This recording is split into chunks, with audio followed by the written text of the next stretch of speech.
धनबाद में justice for Neeraj Singh संगठन की ओर से सोमवार को नीरज सिंह को न्याय दिलाने के संकल्प को लेकर कैंडल मार्च निकाला गया।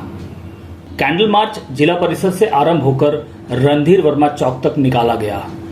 कैंडल मार्च का नेतृत्व खुद नीरज सिंह की पत्नी सह झरिया की पूर्व विधायक पूर्णिमा सिंह कर रही थी। कैंडल मार्च से पूर्व सरायढेला स्थित घटना स्थल पर श्रद्धांजलि सभा आयोजित की गई।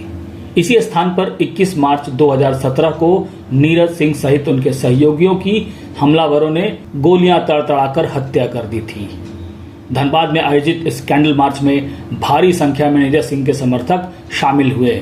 यहां अपने संबोधन में नीरज सिंह की पत्नी पूर्णिमा सिंह ने कहा कि वो अपनी आखिरी सांस तक नीरज सिंह को और उनके सहयोगियों को न्याय दिलाने के लिए संघर्ष करती रहेंगी। दोषियों को सजा दिलाने के लिए वो देश के सर्वोच्च न्यायालय तक का दरवाजा खटखटाएंगी। लेकिन हक है, हमें न्याय यहाँ से नहीं मिला है। 4 लोगों की निर्मम हत्या हुई। ये सिर्फ मेरे परिवार की बात नहीं है। ये न्यायालय पे सवाल इसलिए उठा रही हूँ कि गरीब मरेगा, शोषित मरेगा, दलित मरेगा, वंचित मरेगा और न्याय देने वाला कोई नहीं मिलेगा। आज मैं नहीं लड़ूंगी तो इस देश में कभी किसी को ऐसे न्याय भी आसानी से नहीं मिलने वाला है। आज चुप होकर बैठ जाएंगे। जो आज चुप है वो याद रखिएगा, अगर उनके घर में कभी होगा तो याद रखना चाहिए कि मेरे पति को न्याय नहीं मिला है, ये गलत हुआ है, मेरे पास हक है। मैं हाईकोर्ट अपील करूंगी, जरूरत पड़ी तो मैं सर्वोच्च न्यायालय भी जाऊंगी, लेकिन जाकर रहूंगी। ये सिर्फ मेरे न्याय की बात नहीं है, ये घाटू महतो के न्याय की बात है, अशोक यादव के न्याय की बात है, मुन्ना तिवारी के न्याय की बात है, समाज के हर वर्ग के न्याय की बात है। इसलिए मैं चुप नहीं बैठूंगी।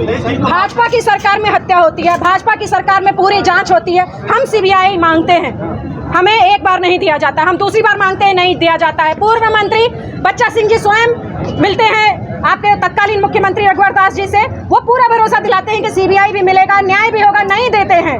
आज के जो हमारे डिफेंस मिनिस्टर हैं उनके पास जाते हैं, वो भी बोलते हैं कि मिलेगा न्याय, आप निश्चिंत रहिए, अगर राज्य सरकार लिख के देती है तो हम सीबीआई कराएंगे।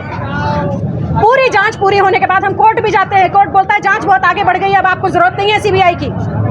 उसके बाद हम शांत बैठते हैं इस उम्मीद के साथ कि किसी ने अगर न्याय नहीं किया तो न्यायपालिका जरूर करेगी, वो न्यायपालिका है। लेकिन आज पता चला कि न्यायपालिका नहीं, अन्यायपालिका है। अब ये प्रयास करेंगे, हर प्रयास करेंगे कि हम मेरे घर के लोगों को मार सके, ताकि आगे हमें ये हाई कोर्ट और सुप्रीम कोर्ट जाने से रोके। मैं ये जानती हूँ, मैं ये कह रही हूँ खुले मन से, ये मजाक नहीं है।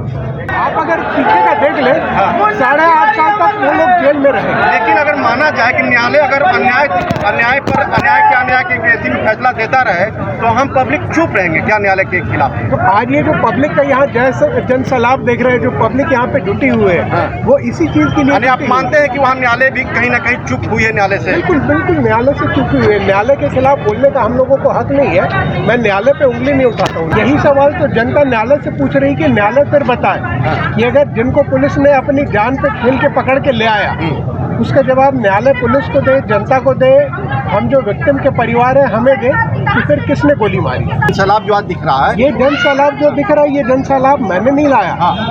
ये जनता, बिल्कुल जनता ने मुंह क्यों नहीं बनाया? 27 तारीख के फैसले के बाद मैं बहुत मर्माहत था, मेरे परिवार के लोग बहुत मर्माहत थे। ये लोग हमें जगाने की कोशिश कर रहे थे कि न्याय अभी भी है, डेमोक्रेसी में हम जी रहे हैं, डेमोक्रेसी से ही सारा कुछ होता है। पर ये लोग हमें तैयार कर रहे थे, मैं इन लोगों को नहीं तैयार कर रहा था।